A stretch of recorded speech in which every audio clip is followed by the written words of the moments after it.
నెల 18వ తారీఖున AP CID SIT వాళ్ళు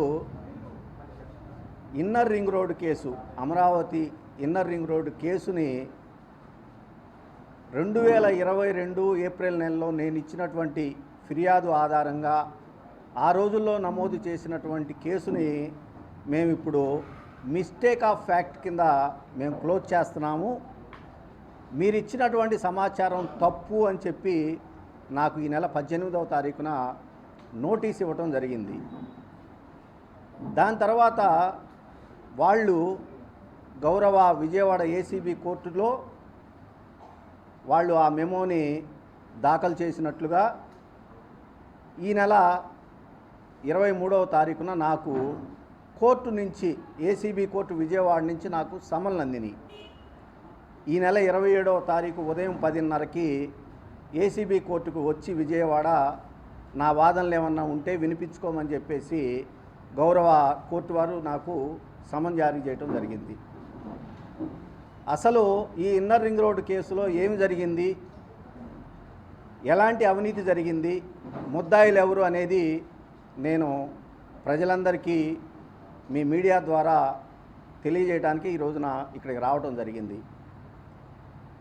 2014లో చంద్రబాబు నాయుడు గారు ప్రభుత్వం ఏర్పడినప్పుడు అప్పటికే లింగమనేని రమేష్ గారు ఖాజా, నంబూరు, మంగళగిరి, పెదకాకాని ప్రాంతాలలో, మండల ప్రాంతాల్లో సుమారు 350 పైచిలుకు ఎకరాలు కలిగి ఉన్నారు ఆయన. ఇది చంద్రబాబు నాయుడు గారు, లింగమనేని రమేష్ గారు ఆ రోజుల్లోనే మాట్లాడుకొని ఒక పక్కా ప్లాను, ఎలా అవినీతి రూపంలో డబ్బులు సంపాదించాలి అని చెప్పి అనుకున్నారు. కాబట్టే ఈ కేసుకి రూపకల్పన జరిగింది అని చెప్పేసి నేను భావిస్తూ ఉన్నా. ఆ రోజుల్లో అమరావతి డెవలప్మెంట్ కార్పొరేషన్ కింద చంద్రబాబు నాయుడు గారు సిఆర్డిఏ ఏర్పాటు చేసి సుర్బానా జురాంగ్ అనే ఒక సింగపూరు కంపెనీకి కన్సల్టెన్సీ ఇవ్వడం జరిగింది. అయితే మొట్టమొదటిసారిగా వాళ్ళు సుర్బానా జురాంగ్ వాళ్ళు ఇచ్చినటువంటి ఏదైతే రిపోర్ట్ ఉందో దాంట్లో ఈ లింగమనేని రమేష్ గారికి సంబంధించినటువంటి భూములు 3 కిలోమీటర్ల దూరంగా వెళ్తూ ఉన్నాయి. మరి ఈ భూముల్లోంచి ఈ భూములకి దగ్గరగా ఏ విధంగా దీన్ని తీసుకువెళ్ళాలి రింగ్ రోడ్ని అని చెప్పి వాళ్ళు ఆలోచన చేసుకొని సిఆర్డిఏలో అప్పటికే చైర్మన్గా ఉన్నటువంటి చంద్రబాబు నాయుడు గారు, వైస్ చైర్మన్గా ఉన్నటువంటి అప్పటి మున్సిపల్ శాఖ మంత్రి నారాయణ గారు, వీళ్ళందరూ కలిసి ఒక పథకాన్ని రూపొందించుకొని సిఆర్డిఏ చట్టంలో సిఆర్డిఏ కమిషనర్గా ఉండాలి అని అంటే కలెక్టర్గా పనిచేసి ఉండాలి అనే ఒక నిబంధన ఉండబట్టి అప్పటికే సిఆర్డిఏలో కమిషనర్గా పనిచేస్తున్నటువంటి నిజాయితీపరుడైనటువంటి ఒక ఐఏఎస్ ఆఫీసర్ నాగులోపల్లి శ్రీకాంత్ గారిని తప్పించి సిఆర్డిఏ చట్టానికి కొత్త అమెండ్మెంట్ తీసుకొని వచ్చి అప్పుడు గుంటూరు జాయింట్ కలెక్టర్గా పనిచేస్తున్నటువంటి చెరుకూరి శ్రీధర్ గారిని కమిషనర్ సిఆర్డిఏగా తయారు చేసుకోవడం జరిగింది. శ్రీధర్ గారు వచ్చిన తర్వాత ఆయన ఎస్టీయూపీ అనే ఒక కన్సల్టెన్సీ సర్వీసెస్ని మళ్ళా ఏర్పాటు చేసుకొని ఆయన ఈ ఇన్నర్ రింగ్ రోడ్డు సుమారు ఆ రోజుల్లో 100 కిలోమీటర్ల పై చిలుకు ఉన్నటువంటి ఇన్నర్ రింగ్ రోడ్ని లింగమనేని రమేష్ గారి భూములకి అతి సమీపంగాను, కొన్ని భూములకి ఆనుకుంటూ వెళ్ళేటట్లుగా డిజైన్ తయారు చేయడం జరిగింది. ఇక్కడే నారాయణ, అప్పటి మున్సిపల్ శాఖ మంత్రి నారాయణ గారు కూడా ఎంటర్ అయ్యి ఆయన బినామీగా ఉన్నటువంటి ఆర్కే హౌసింగ్ ప్రాజెక్ట్స్ అనే కంపెనీ అంజన్ కుమార్ గారు అనేటటువంటి ఆయనతో కలిసి సుమారు ఒక 150 ఎకరాలు ఆయన కూడా బినామీ పేర్లతోటి కొనుక్కొని ఆర్కే హౌసింగ్ పక్కగా కూడా ఈ ఇన్నర్ రింగ్ రోడ్డు పోయేటట్లుగా వాళ్ళు ఏర్పాటు చేసుకో ఉన్నారు. ఇలాంటివన్నీ కూడా జరిగినాయి. అదేవిధంగా లింగమనేని రమేష్ గారి పక్కగా వాళ్ళ భూముల మీదుగా పక్కగా వెళుతున్నటువంటి సహాయం చంద్రబాబు నాయుడు గారు చేసి పెట్టారు. కాబట్టి లింగమనేని రమేష్ గారు హెరిటేజ్కి సుమారు 18 ఎకరాలు కంతేరు గ్రామ సమీపంలో కేవలం ఎకరం 8 లక్షల రూపాయలకు మాత్రమే అమ్మటం జరిగింది. రాజధాని అనౌన్స్ అయిన తర్వాత కంతేరు కానివ్వండి, కాజ కానివ్వండి, సిఆర్డీఏ పరిసర ప్రాంతాల్లో ఎకరం 3-4 కోట్ల రూపాయలకి వెళ్ళినప్పుడు ధర మరి లింగమనేని రమేష్ గారు కేవలం 7-8 లక్షల రూపాయలకే హెరిటేజ్కి ఎలా పొలం అమ్మగలిగాడు అనేది ప్రశ్నార్థకం. అదేవిధంగా లింగమనేని రమేష్ గారు చాలా ముందు ఆలోచన చేసి పవన్ కళ్యాణ్ గారికి కూడా 2.5 ఎకరాలు అమ్మడం జరిగింది. అది కూడా 8 లక్షల రూపాయలు ఎకరం చొప్పున. అంటే 3-4 కోట్ల రూపాయలు విలువ చేసేటటువంటి పొలాలు ఎందుకు లింగమనేని రమేష్ గారు అంత చౌక ధరకి కేవలం ఎకరం 8 లక్షలకు అమ్మాడో ప్రజలను గమనించమని చెప్పి కోరుతా ఉన్నాం. అంతేకాదు అతి విలువైనటువంటి తన ఇంటిని, కరకట్ట లోపల ఉన్నటువంటి ఇంటిని లింగమనేని రమేష్ గారు మరి చంద్రబాబు నాయుడు గారికి ఉచితంగా ఇవ్వడం జరిగిందనే దాన్ని కూడా ప్రజలందరూ కూడా చూశారు. ఇవన్నీ సాక్ష్యాధారాలు నేను ఆర్టీఏ ద్వారా సేకరించుకొని ఆ రోజున మరి సిఐడి వారికి ఫిర్యాదు చేయడం జరిగింది. దాని తర్వాత సిఐడి వారు మరి వాళ్ళు కూడా వాళ్ళ సాక్ష్యాధారాలను సేకరించుకొని ఎఫ్ఐఆర్ నమోదు చేయడం జరిగింది. ఆ కేసులో చంద్రబాబు నాయుడు గారిని ప్రథమ ముద్దాయిగా, అదేవిధంగా నారాయణ గారు, అదేవిధంగా లింగమనేని రమేష్ గారు, అదేవిధంగా అంజనీ కుమార్ గారు, మంత్రి నారాయణ గారి సతీమణి, వాళ్ళ బంధువులు, అనేక ఎల్ఈపిఎల్కి సంబంధించినటువంటి ఇతర కంపెనీలు సుమారు 18-20 మందిని నిందితులుగా చేరుస్తూ ఛార్జ్షీట్ కూడా వేయడం జరిగింది. ఆ ఛార్జ్షీటు రిపోర్టు కూడా సుమారు 500-600 పేజీల రిపోర్టు తయారు చేసి గౌరవ న్యాయస్థానానికి మరి సిఐడి అప్పట్లో సమర్పిస్తే వీళ్ళందరూ కూడా యాంటిసిపేటరీ బెయిల్ కోసం వెళ్ళారు. ఈ కేసులో మరి ఎక్యూజ్డ్ 14గా నారా లోకేష్ గారిని కూడా చేర్చడం జరిగింది ఆ రోజుల్లో. ఎందుకంటే ఆయన హెరిటేజ్ డైరెక్టర్గానే ఉన్నాడు లోకేష్ గారు. ఆ రోజుల్లో డైరెక్టర్గా ఉంటే చేరుస్తారా అని అంటే సాక్ష్యాధారాలు సేకరించారు. సుమారు 125 నుంచి 130 సాక్ష్యాధారాలు నారా లోకేష్ గారి నుంచి వెళ్ళినటువంటి ఈమెయిల్స్, వాట్సాప్ మెసేజ్లు ఇవన్నీ కూడా సిఐడి సంపాదించి ఛార్జ్షీట్లో పొందుపరచడం జరిగింది. ఇన్ని చేసినటువంటి పెద్ద రిపోర్ట్ని మరి గౌరవ న్యాయస్థానం ముందు పెడితే యాంటిసిపేటరీ బెయిల్ కోసం చంద్రబాబు నాయుడు గారు వాళ్ళందరూ కూడా ఆ రోజున వెళ్ళి గౌరవ న్యాయస్థానాల నుంచి యాంటిసిపేటరీ బెయిల్ తెచ్చుకున్నారు.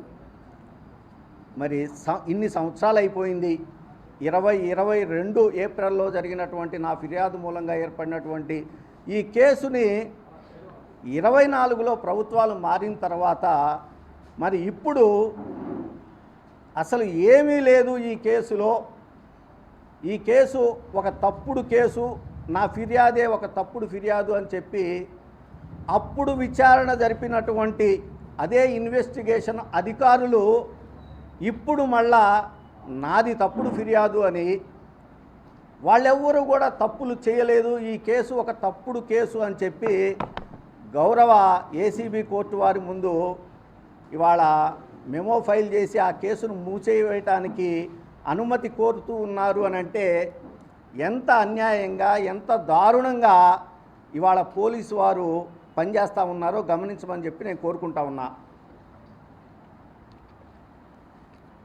అయితే ఎందుకు ఈ విధంగా పోలీసులు అప్పుడు ఇంత పెద్ద రిపోర్ట్ ఇచ్చినటువంటి పోలీసులు ఇవాళ ఏమీ లేదని అదే అధికారులు మళ్ళా ఇవాళ కేసు చేయడానికి వెనుక ఉన్నటువంటి కారణాలని ఒకసారి ప్రజలందరూ కూడా ఆలోచించమని చెప్పి కోరుతా ఉన్నా నేను. ఎందుకంటే ఇప్పుడు చంద్రబాబు నాయుడు గారు ముఖ్యమంత్రి, చంద్రబాబు నాయుడు గారు ముఖ్యమంత్రే కాకుండా లా అండ్ ఆర్డర్ను కూడా ఆయనే పర్యవేక్షిస్తున్నారు, ఆయన కిందనే ఆ శాఖను ఉంచుకున్నారు. ప్రజలందరూ ఏమనుకుంటారంటే హోంశాఖ అనగానే హోంశాఖ మంత్రి గారు అనిత గారు, సోదరి అనిత గారి చేతుల్లోనే అంతా ఉందని అనుకుంటారు. సోదరి అనిత గారు హోంమంత్రి గారు, ఆమె చేతిలో ఉన్నటువంటి శాఖలను ఒకసారి ఎవరైనా తెలుసుకుంటే ఆమెకు ఉన్నాయి హోమ్ అఫైర్సు, అదేవిధంగా జైళ్ల శాఖ, అదేవిధంగా డిజాస్టర్ మేనేజ్మెంటు, ఇవి మాత్రమే ఉన్నాయి. లా అండ్ ఆర్డర్ మొత్తం కూడా చంద్రబాబు నాయుడు గారి ఆధ్వర్యంలో నడుస్తూ ఉంది ఇప్పటికీ కూడా. లా అండ్ ఆర్డర్ నడిస్తే ఏంటయ్యా బాధ అని ఎవరైనా నన్ను అడగొచ్చు. చంద్రబాబు నాయుడు గారి కింద ఇవాళ పనిచేసే అధికారులు ఎవరయ్యా అంటే ఎస్పీ స్థాయి నుంచి డీజీపీ స్థాయి వరకు ఉన్నటువంటి అధికారులందరూ వాళ్ళ పనితీరు, వాళ్ళకేమన్నా మెమోలు జారీ చేయాలన్నా, వాళ్ళకేమన్నా ప్రమోషన్లు ఇవ్వాలన్నా కూడా అవన్నీ కూడా చంద్రబాబు నాయుడు గారి పర్యవేక్షణలోనే నడుస్తాయి తప్ప సోదరి హోంమంత్రి అనిత గారి చేతుల్లో మాత్రం నడవవు అని చెప్పి దయచేసి అందరినీ తెలుసుకోమని చెప్పి కోరుతా ఉన్నాం. హోంగార్డ్ నుంచి అడిషనల్ ఎస్పీ స్థాయి వరకు మాత్రమే సోదరి హోంమంత్రి అనిత గారి పని తీరు ఉంటుంది తప్ప, వాళ్ళ పర్యవేక్షణ ఉంటుంది తప్ప మిగతాది ఏది ఉండదు. కాబట్టి చంద్రబాబు నాయుడు గారి పర్యవేక్షణలో ఉన్నటువంటి ఎస్పీ స్థాయి అధికారి నుంచి పై స్థాయి అధికారి వరకు, డీజీపీ స్థాయి అధికారి వరకు ఇవాళ చంద్రబాబు నాయుడు గారి ఆదేశాలని పాటించాల్సినటువంటి పరిస్థితిని చంద్రబాబు నాయుడు గారు తీసుకొచ్చారు. కాబట్టే ఇవాళ అన్ని కేసుల్ని ఆయన మీద, ఆయన చేసినటువంటి అవినీతి కేసులన్నింటినీ చట్టాలకి విరుద్ధంగా ఫిర్యాదుదారులని భయపెట్టి బెదిరించి ఇవాళ ఆయన మూసేసుకుంటా వస్తూ ఉన్నాడు. నేను 2 కేసుల్ని ఆ రోజున చంద్రబాబు నాయుడు గారు నా పరిధిలో, నేను మంగళగిరి ఎమ్మెల్యేగా ఉండగా జరిగినటువంటి అవకతవకల్లో నేను చేసినటువంటి ఫిర్యాదుల ఆధారంగా ఉన్నటువంటి 2 కేసుల్లో ఒకండి అసైన్డ్ ల్యాండ్ కేసు. అది ఈ పోలీసు వారు ఎంత తెలివిగా చేశారు అని అంటే, నాకు పోలీసు సిఐడి నుంచి అసలు నోటీస్ ఇవ్వకుండానే గౌరవ హైకోర్టులో క్వాష్కి వేయటం జరిగింది. కానీ గౌరవ హైకోర్టు న్యాయస్థానం మాత్రం ఫిర్యాదుదారుడికి మీరు ఎలాగా నోటీసు ఇవ్వకుండా క్వాష్కి వస్తారు అని చెప్పి అడిగిన దాని మీద గౌరవ హైకోర్టు వారు ఇచ్చినటువంటి సమన్ని బేస్ చేసుకొని నేను ఇవాళ అసైన్డ్ ల్యాండ్ కేసుకు సంబంధించి గౌరవ హైకోర్టులో నేను పోరాటం చేస్తూ ఉన్నా. ఇవాళ ఆ కేసు హైకోర్టులో ఉండటం వల్ల నేను ఆ కేసు గురించి మాట్లాడలేకపోతా ఉన్నా. కానీ ఇవాళ ఏదైతే ఇన్నర్ రింగ్ రోడ్ కేసుకు సంబంధించి చంద్రబాబు నాయుడు గారు క్లోజ్ చేయించుకోవడానికి మరి నాకు ఇటు సిఐడి వాళ్ళు, అటు గౌరవ ఏసీబీ కోర్టు ఇద్దరు నోటీసు సమను ఇద్దరు జారీ చేశారు. కాబట్టి ఇవాళ ప్రజల ముందుకు వచ్చి చంద్రబాబు నాయుడు గారు ఏ విధంగా పోలీసు అధికారుల మీద ఒత్తిడి తీసుకొని వచ్చి 100 పేజీల సాక్ష్యాధారాలు, 100ల సంఖ్యలో మరి మనుషుల్ని విచారించి సంపాదించినటువంటి ఎవిడెన్సులు అన్నిటినీ కూడా కాదని ఇదే అధికారులు చంద్రబాబు నాయుడు గారికి భయపడి బెదిరిపోయి తప్పనిసరి పరిస్థితుల్లో ఇవాళ కేసుని మూసివేసుకుంటా వస్తూ ఉంటే, ఇక చట్టాన్ని, న్యాయాన్ని, ధర్మాన్ని కాపాడవలసినటువంటి బాధ్యత గౌరవ న్యాయస్థానాల మీద ఉంది. కాబట్టి నేను ఖచ్చితంగా చంద్రబాబు నాయుడు గారు, మంత్రి నారాయణ గారు, నారా లోకేష్ గారు, ఎవరైతే లింగంనేని రమేష్ గారు, రాజశేఖర్ గారు, అంజనీ కుమార్ గారు, వీళ్ళందరూ చేసినటువంటి ఈ సుమారు 2,500 కోట్ల రూపాయల అవినీతి ఏదైతే ఉందో దాన్ని బయటపెట్టడానికి మాత్రం గౌరవ న్యాయస్థానాల్లో నేను పోరాటం చేస్తానని చెప్పి తెలియజేసుకుంటా ఉన్నా. ఇంకొక విషయం కూడా ఇక్కడ నేను చెప్పాలి. 27వ తారీఖు ఉదయం 10:30కి నన్ను గౌరవ ఏసీబీ కోర్టు విజయవాడ వాళ్ళు వచ్చి నా వాదనలు వినిపించుకోమని చెప్పారు. నేను ప్రొటెస్ట్ పిటిషన్ ఆ రోజున దాఖలు చేస్తా. కానీ ప్రొటెస్ట్ పిటిషన్ నేను దాఖలు చేయాలి అని అంటే ఏ ఆధారం మూలం బేస్ చేసుకొని సిఐడి వాళ్ళు ఇప్పుడు ఈ కేసుని మూసివేస్తూ ఉన్నారో ఆ డాక్యుమెంట్లు నాకు కావాలి. మరి నేను ప్రొటెస్ట్ చేయాలి అని అంటే నాకు ఆ డాక్యుమెంట్లు కావాలి కదా. ఎందుకంటే గతంలో వేసినటువంటి ఎఫ్ఐఆర్ని ఒకసారి పరిశీలిస్తే ఆ రోజుల్లో 2022లో పెట్టినటువంటి ఈ చంద్రబాబు నాయుడు గారి అవినీతి గురించి వేసినటువంటి సెక్షన్లు ఒక్కసారి గమనించుకుంటే ఐపీసీ 120B, అదేవిధంగా ఐపీసీ 34, 35, 36, 37, అదేవిధంగా ఐపీసీ 166, 167, 217 ఐపీసీ, అదేవిధంగా పీసీ యాక్ట్ 88 ప్రకారం 13(1), 13(2) కింద ఏ శిక్షలు పడతాయో ఒకవేళ ఈ అవినీతి రుజువైతే అనేది చాలామంది న్యాయవాదులకి తెలుసు, న్యాయమూర్తులకి తెలుసు, ప్రజలను కూడా తెలుసుకోమని చెప్పేసి నేను కోరుతూ, ఇంత పెద్ద అవినీతి కేసుని మిస్టేక్ ఆఫ్ ఫ్యాక్ట్ కింద వేయటం అని అంటే ఎంత అన్యాయమో దారుణమో ప్రజలందరినీ గమనించమని చెప్పి కోరుకుంటా ఉన్నా. నేను ప్రొటెస్ట్ పిటిషను గౌరవ ఏసీబీ కోర్టులో వేయటానికి ముందు ఆర్సీఎస్ పేపర్లు కావాలి అంటే రిఫర్డ్ ఛార్జ్ షీట్ పేపర్లు నాకు కావాలి అని చెప్పి నేను ఇప్పటికే గౌరవ ఏసీబీ కోర్టు వారికి నేను అఫిడవిట్ రూపంలో ఇచ్చుకోవడం జరిగింది మా న్యాయవాది గౌరవనీయులు జడా శ్రవణ్ గారి ద్వారా.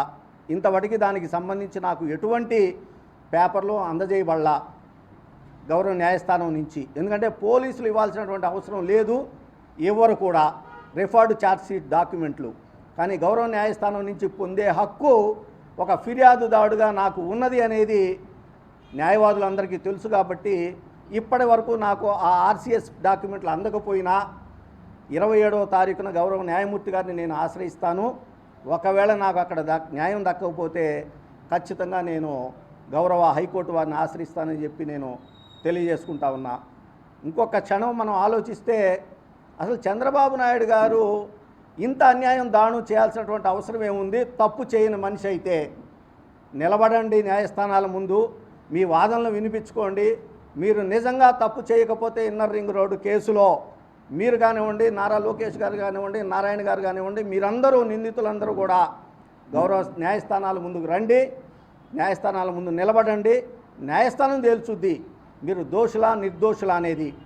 అంతేగాని ఇవాళ ఒత్తిళ్లు తీసుకొని వచ్చి ఎవరైతే ఫిర్యాదుదారులు ఉన్నారో వాళ్ళ మీద, ఎవరైతే ఇన్వెస్టిగేటివ్ అధికారులు ఉన్నారో వాళ్ళ మీద మీరు ఈ విధంగా చేయటం మాత్రం చాలా దుర్మార్గం నారా చంద్రబాబు నాయుడు గారు అని చెప్పి నేను తెలియజేసుకుంటూ, ఇవాళ అదేవిధంగా చంద్రబాబు నాయుడు గారి అడుగులకు మడుగులొత్తుతున్నటువంటి ఈ రాష్ట్ర డీజీపీ హరీష్ కుమార్ గుప్తా గారిని, అదేవిధంగా సిఐడి అడిషనల్ డీజీపీ గారు అయినటువంటి రవిశంకర్ అయ్యన్నార్ గారిని నేను ఒకటే వేడుకుంటున్నా, కోరుకోవడం సంగతి తర్వాత సార్, వేడుకుంటున్నా. మీరిద్దరూ ఒకళ్ళు తమిళనాడు వాళ్ళు, ఒకళ్ళు నార్త్ ఇండియన్. అవసరమైతే హిందీలో ట్రాన్స్లేట్ చేయమంటే చేస్తాను హరీష్ కుమార్ గుప్తా గారు, తమిళం నేర్చుకొని చెప్పమంటే చెబుతా అయ్యన్నార్ గారు. మీరిద్దరూ ఏం చేస్తున్నారు? చట్టానికి న్యాయానికి నిజంగా పనిచేస్తూ ఉన్నారా లేదా? మీ మనస్సాక్షిని క్వశ్చన్ చేసుకోమని చెప్తా ఉన్నా. ఎందుకంటే 1951 ఆల్ ఇండియా సర్వీసెస్ యాక్ట్ ప్రకారం కొన్ని రూల్స్ని ఆల్ ఇండియా సర్వీసెస్ రూల్స్గా 1968, 1969లో ఐఏఎస్ ఐపీఎస్ ఆఫీసర్లకి ఇచ్చినటువంటి పరిస్థితి వాస్తవం చాలామందికి తెలుసు, అధికారులతో సహా. దాంట్లో మీరు ఏ ఒక్కదానికైనా సరే కట్టుబడి ఇవాళ పనిచేస్తూ ఉన్నారా అని చెప్పేసి నేను అడుగుతా ఉన్నా. అంతేకాదు సార్, మీ ఇద్దరికీ మరీ ముఖ్యంగా చెప్తా ఉన్నా, నేనేమి చేతులు ముడుచుకొని కూర్చోలా. నేను ఖచ్చితంగా మీ ఇద్దరు ఏమేం చేస్తూ ఉన్నారో నేను ఒక కన్ను వేసే ఉంచా మీ మీద. మీరు ఎక్కడెక్కడ ఎవరెవరితోటి అన్యాయంగా అక్రమంగా ఆస్తులు సంపాదిస్తూ ఉన్నారు, మీరు me all India service rules 1968, 69 ప్రకారం, దాంట్లో ఉన్నటువంటి రూల్ నెంబర్ 16 ప్రకారం ప్రతి సంవత్సరం మీరు ఏదైతే గవర్నమెంట్కి మీరు మీ అసెట్స్ యొక్క ఫామ్స్ మీరు సబ్మిట్ చేస్తూ ఉన్నారో వాటిని, అదేవిధంగా మీరు ఇన్కమ్ ట్యాక్స్కి ఏ విధంగా మీరు ఫైల్ చేస్తూ ఉన్నారో వాటిని, మీరు ఈ 2 సంవత్సరాల కాలంలో ఎక్కడెక్కడ అవినీతి ఏ బినామీలను పెట్టుకొని చేస్తూ ఉన్నారో అవన్నీ కూడా నేను ఇప్పటికే సంపాదించుకొని ఉన్నాను. వాటన్నిటినీ కూడా సమయం వచ్చినప్పుడు ఇదే మీడియా సాక్షిగా నేను బయట పెడతానని చెప్పి తెలియజేసుకుంటా ఉన్నా. అసలు ఆల్ ఇండియా సర్వీస్ రూల్స్లో ఏముంది సార్? ఏ పొలిటికల్ పార్టీకి మీరు బెండ్ అయి పనిచేయకూడదని ఉంది. కానీ వాళ్ళు ఏం చేస్తూ ఉన్నారు? మీరు మీ సిఐడి వేసినటువంటి 500-600 పేజీల ఛార్జ్ షీట్ని, అదేవిధంగా సాక్ష్యాలని ఒక చిన్న మాట మిస్టేక్ ఆఫ్ ఫ్యాక్ట్ అనే దాని కింద మీ కింద పనిచేసేటటువంటి డిఎస్పి స్థాయి నుంచి కానిస్టేబుల్ స్థాయి అధికారి వరకు వాళ్ళ మీద ఒత్తిళ్లు తెచ్చి, ఇవాళ ఒక్కడ గమనించండి మీరందరూ కూడా, వేటి మీద కూడా రవిశంకర్ అయ్యన్నార్ గారి సంతకం కానివ్వండి, హరీష్ కుమార్ గుప్తా గారి సంతకం కానివ్వండి ఉండవు.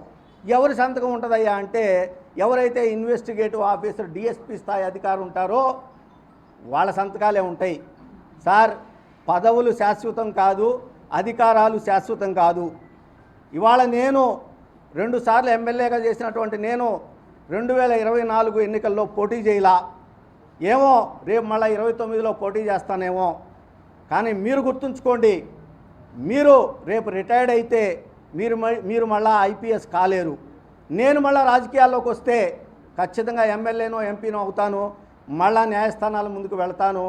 మీరు చేసినటువంటి అవినీతిని చంద్రబాబు నాయుడు గారికి లబ్ధి చేయడానికి మీరు చేసినటువంటి ఈ దుర్మార్గమైనటువంటి చట్ట వ్యతిరేకమైనటువంటి పని మాత్రం నేను ఎండగడతానని చెప్పేసి నేను తెలియజేసుకుంటూ, తప్పులు అందరం చేస్తూనే ఉంటాం. మీ తప్పుల్ని మీరు ఒప్పుకోండి చంద్రబాబు నాయుడు గారు. అదేవిధంగా ఐపీఎస్ సీనియర్ అధికారులైనటువంటి వాళ్ళని కూడా నేను కోరుకుంటా ఉన్నా. ఇంకొక మాట నేను ఇవాళ ప్రజలకు తెలియజెప్పదలుచుకున్నా మీ ద్వారా. ఏమండి, ఎప్పుడైతే 2022లో ఛార్జ్షీట్ వేసిందో అప్పటి సిఐడి, దాంట్లో 164 స్టేట్మెంట్లు ఉంటాయండి. ఐపీసీ 160 సిఆర్పిసి 164 స్టేట్మెంట్లు ఉంటాయి. అంటే ఒక గౌరవ న్యాయమూర్తి మ్యాజిస్ట్రేట్ గారి ముందు ఆ రోజున ఏమి జరిగింది ఈ కేసులో అనే దాన్ని వాంగ్మూలం ఇస్తారు. ఎవరెవరు ఇచ్చారయ్యా అంటే నాగులపల్లి శ్రీకాంత్ గారు, అదేవిధంగా చెరుకూరి శ్రీధర్ గారు, అదేవిధంగా అజయ్ జైన్ గారు, అదేవిధంగా సిఆర్డి అధికారులు కొంతమంది, అదేవిధంగా ఏవైతే కంపెనీలు ఉన్నాయో కొన్ని ఈ కన్సల్టెన్సీ కంపెనీలను పెట్టుకొని వీళ్ళు అవినీతి వాళ్ళ ద్వారా చేయించారో వీళ్ళకి అనుకూలంగా వాళ్ళందరూ కూడా గౌరవ న్యాయమూర్తుల ముందు, మ్యాజిస్ట్రేట్ల ముందు 164 స్టేట్మెంట్లు ఇచ్చారు. మరి ఆ 164 స్టేట్మెంట్లు ఇవాళ ఏమైనాయి? వాటిని ఏమన్నా మళ్ళా తిరిగి వాళ్ళు ఈ అధికారులు, ఐఏఎస్ అధికారులు అందరూ కూడా తిరిగి అవి మేము తప్పిచ్చాము, ఇవాళ మళ్ళీ పద్ధతిగా ఇస్తామని చెప్పి ఏమన్నా ఇచ్చారా? ఇచ్చుంటే ఇవన్నీ ఎక్కడ ఉంటాయండి? ఆ ఆర్సీఎస్ కాపీలు అన్నాను ఇందాక, రిఫర్డ్ ఛార్జ్షీట్ కాపీలు వాటిల్లో ఉంటాయి. వాటినే నేను అడుగుతా ఉన్నా గౌరవ న్యాయస్థానాన్ని. నేను ఇప్పటికే అఫిడవిట్ వేశాను మా న్యాయవాది జడా శ్రవణ్ కుమార్ గారి ద్వారా. ఒకవేళ ఈ గౌరవ ఏసీబీ న్యాయస్థానం నాకు ఇవ్వకపోతే నేను ఖచ్చితంగా హైకోర్టుని నేను ఆశ్రయిస్తానని చెప్తా ఉన్నా. వీటిలో దోషులు తేలక తప్పదు. ఖచ్చితంగా చంద్రబాబు నాయుడు గారు దోషిగా తేల్తారు, నారా లోకేష్ గారు, నారాయణ గారు అందరూ అని చెప్పి నేను తెలియజేసుకుంటూ, చివరగా మరి చంద్రబాబు నాయుడు గారిని నేను 2 ప్రశ్నలు అడగదలుచుకున్నా. ఆయన ఈ మధ్య అసెంబ్లీలో చూస్తూ ఉన్నా నేను, తిరుపతి వెంకటేశ్వర స్వామి గారు నా ఆరాధ్య దైవం అని, ఆయన వల్లే నేను బతికి బట్టగట్టానని. సార్, చంద్రబాబు నాయుడు గారు, ఇది వాస్తవం అయితే మీరు గుండె మీద చేసి చెప్పుకోండి. మీరు ఈ కేసులో, ఇన్నర్ రింగ్ రోడ్ కేసులో మీరు మరి అధికారులను కానివ్వండి, అదేవిధంగా మీ అనుచరుల కోసం, మీకోసం, మీ హెరిటేజ్ కోసం మీరు అన్యాయంగా, అక్రమంగా చట్ట వ్యతిరేక కార్యకలాపాలు చేశారా లేదా అని చెప్పి నేను అడుగుతా ఉన్నా. ఒకవేళ నేను చేయలేదు అని అన్నారా, ఆ మాట అదే దేవుడు సాక్షిగా చెప్పి గౌరవ న్యాయస్థానంలో మరి నిలబడి కేసును ఎదుర్కోమని చెప్పేసి కోరుకుంటా ఉన్నా. రెండవది, లేని పక్షంలో ఈ మధ్య ఎక్కడో చూశానండి వాట్సాప్లో, శివుడి మెడలో పాము ఉంది, నేను ఆ పామును పట్టుకుంటాను అని. 2029లో ఖచ్చితంగా చివరికి పాములు పట్టుకొనే నువ్వు వీధులెమ్మట తిరుగుతావు అనే దాన్ని నేను గ్యారంటీగా చెప్తా ఉన్నా. ఇలాంటి కేసులు మీరు తప్పుదారి పట్టించి చట్టాన్ని, న్యాయాన్ని ఉల్లంఘించాలని ప్రయత్నం చేస్తే చివరికి వీధులమ్మట తిరుగుతా పాములు పట్టుకొని పాములు ఆడించుకునేటటువంటి పరిస్థితికి ఈ రాష్ట్ర ప్రజలు ధర్మం, నీతి, న్యాయం తీసుకొస్తాయని చెప్పేసి నేను తెలియజేసుకుంటూ సెలవు తీసుకుంటా ఉన్నా.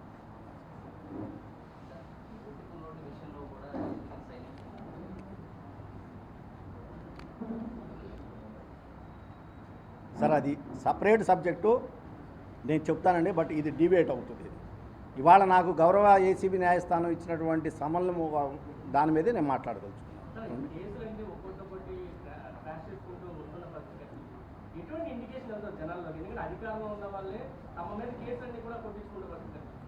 అదే అంటున్నానండి. ఇప్పుడు చంద్రబాబు నాయుడు గారు తప్పు చేశాడు, ఆ తప్పుని సాక్ష్యాధారాలతోటి ఎఫ్ఐఆర్ ఛార్జ్షీట్ వేసింది. అసలు చరిత్ర అనుకుంటా ఇప్పుడు చంద్రబాబు నాయుడు గారు ఇవాళ చేస్తున్నటువంటి తప్పులు, అన్యాయం, దుర్మార్గం ఏదైతే ఉందో అది భావితరాలకి రేపొద్దున ఎలాంటి మార్గం చూపిస్తుందోనని చెప్పేసి భయపడాలి మనందరం కూడా. మిస్టేక్ ఆఫ్ ఫ్యాక్ట్ కింద కేసులు కొట్టేయడం ఏందండి? గౌరవ న్యాయస్థానాన్ని ఒక్కసారి గమనించండి. ఒకవేళ ఏదన్నా ఒక చిన్న ఆఫీసులో ఏసీబీ వాళ్ళు రైడ్ చేసి ఎవరన్నా పట్టుకుంటే ఫిర్యాదుదారుడు లంచం తీసుకున్న ఇద్దరు కూడా ఒకవేళ చట్టానికి తెలియకుండా కోర్టు బయట మళ్ళా ఏకమయ్యి తప్పుడు స్టేట్మెంట్లు గౌరవ న్యాయస్థానం ముందిస్తే కోర్టు ఏమంటుందండి? ఏమయ్యా, గౌరవ న్యాయస్థానం టయాన్ని వేస్ట్ చేస్తావా? న్యాయస్థానం అంటే ఏమనుకుంటున్నారు మీరు చట్టంతో ఆటలాడుకుంటారా అని చెప్పేసి వాళ్ళకి శిక్ష వేసేటటువంటి పరిస్థితులు కూడా ఉన్నాయి కూడా. అలాంటిది 500-600 పేజీల ఛార్జ్షీటు రిపోర్టులతోటి మరి 164 స్టేట్మెంట్లతోటి కూడా వేస్తే మిస్టేక్ ఆఫ్ ఫ్యాక్ట్ కింద 2 సంవత్సరాల కాలం గడిచి మరి లక్షల రూపాయలు ఖర్చు పెట్టి అంతకన్నా విలువైనటువంటి తమ సమయాన్ని ఐపీఎస్ అధికారులు, పోలీసు అధికారులు వెచ్చించి దొంగను పట్టుకోవడానికి సాక్ష్యాధారాలు సంపాదించి గౌరవ న్యాయస్థానం ముందు ఛార్జ్షీట్ కూడా వేస్తే ఒక చిన్న మాట మిస్టేక్ ఆఫ్ ఫ్యాక్ట్ కింద కొట్టేయడానికి చంద్రబాబు నాయుడు గౌరవ న్యాయస్థానాన్ని పోలీసుల మీద ఒత్తిడి తీసుకొచ్చి ఈ ప్రయత్నాలు చేస్తూ ఉన్నాడు అని అంటే ఎంత చండాలమైనటువంటి పనికి చంద్రబాబు నాయుడు ఇవాళ ఉపక్రమించాడో గమనించమని చెప్పి కోరుకుంటా ఉన్నా.